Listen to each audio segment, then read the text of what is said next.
गरिया धले हम गरिया लेके कुछ पैसा उधार। प्यारी प्यारी बहना से राखी बनवावे आ जइहे भैया तुहार।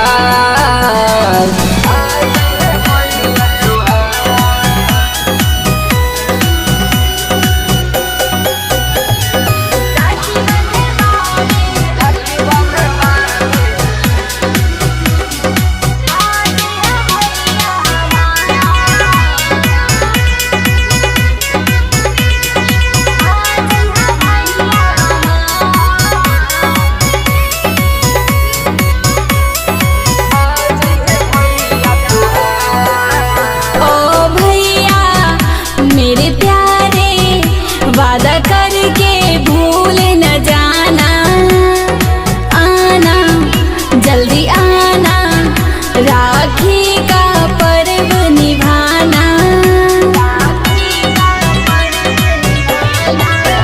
ओ भैया मेरे प्यारे, वादा करके भूल न जाना, आना जल्दी आना, राखी का पर्व निभाना।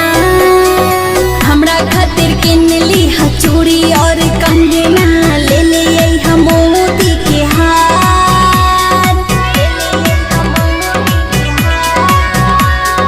छोटी छोटी बहना से राखी बंधवावे आ जइहा भैया हमार।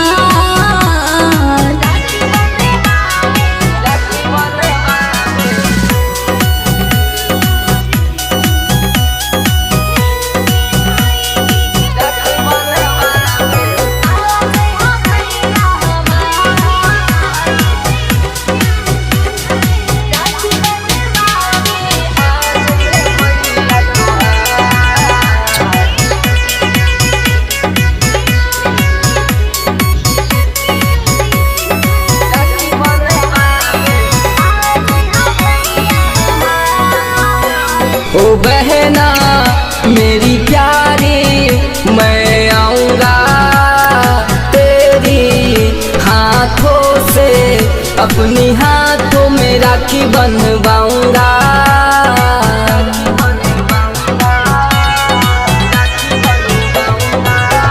ओ बहना मेरी प्यारी, मैं आऊँगा तेरी हाथों से, अपनी हाथों में राखी बनवाऊँगा।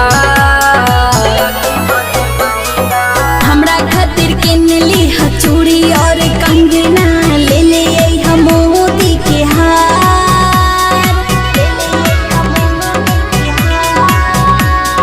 प्यारी प्यारी बहना से राखी बनवावे आ जइहे भैया तुहार।